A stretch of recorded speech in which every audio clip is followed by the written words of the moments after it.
বন্ধুরা, কল্পনা করুন একটি জনপদ যেখানে মানুষ জন্ম থেকে মৃত্যু পর্যন্ত কেবলমাত্র একবারই গোসল করে। হ্যাঁ, ঠিকই শুনেছেন। কিন্তু প্রশ্ন হলো কেন? পানি কি তাদের জন্য বিষ, নাকি এর পেছনে লুকিয়ে আছে এক গভীর রহস্য? আফ্রিকার এক গোপন বনে বসবাস করা এই উপজাতির জীবনযাত্রা এতটাই অদ্ভুত যে প্রথমে শুনলে বিশ্বাস করাই কঠিন। তাদের সৌন্দর্যের রহস্য কি, কিভাবে তারা পরিচ্ছন্ন থাকে, আর কেনই বা গোসল না করাটা তাদের সংস্কৃতির অংশ? এই রহস্যময় ও অবিশ্বাস্য গল্পের সত্য জানতে বিশ্বের পৃথিবীর পুরো ভিডিওটি দেখুন, কারণ শেষে অপেক্ষা করছে এক চমকপ্রদ তথ্য।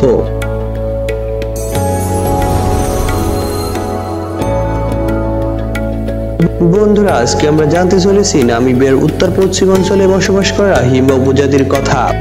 এরা আধুনিক জীবন থেকে অনেক দূরে প্রাকৃতিক জীবনযাত্রার অনুসারী।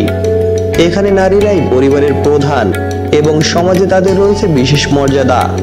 তবে সবচেয়ে বিস্ময়কর বিষয় হলো এরা সারা জীবনে কেবলমাত্র একবারই গোসল করেন, সেটাও জন্মের পর। নামিবিয়ার মরুভূমিতে পানি খুবই বিরল সম্পদ। এখানকার মানুষের প্রতিদিন গোসল করা তো দূরের কথা, পানি পান করাই কঠিন।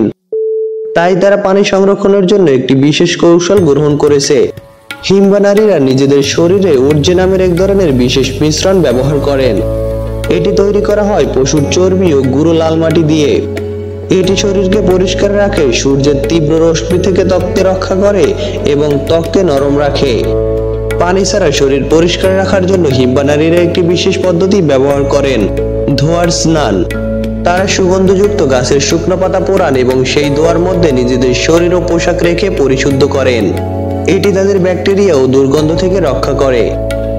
আধুনিক বিশ্বে প্রতিদিন গোসল করা স্বাভাবিক ব্যাপার, কিন্তু বিজ্ঞান বলেছে বেশি গোসল করাও ত্বকের জন্য ক্ষতিকর হতে পারে।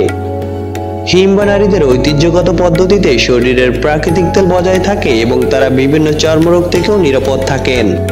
হিম্বা নারীদের এই প্রথা আধুনিক বিশ্বের কাছে অদ্ভুত মনে হতে পারে, কিন্তু এটি তাদের জীবনযাত্রার একটি অপরিহার্য অংশ। আপনারা কি মনে করেন আমাদের কি প্রতিদিন গোসল করা উচিত, নাকি প্রকৃতির সাথে মানিয়ে নেওয়ার জন্য হিম্বাদের মতো কিছু ভিন্ন উপায় অনুসরণ করা উচিত? কমেন্টে জানান আপনার মতামত। আপনি যদি আরো অদ্ভুত ও আকর্ষণীয় তথ্য জানতে চান তাহলে আমাদের চ্যানেল সাবস্ক্রাইব করুন এবং লাইক দিতে ভুলবেন না। ধন্যবাদ।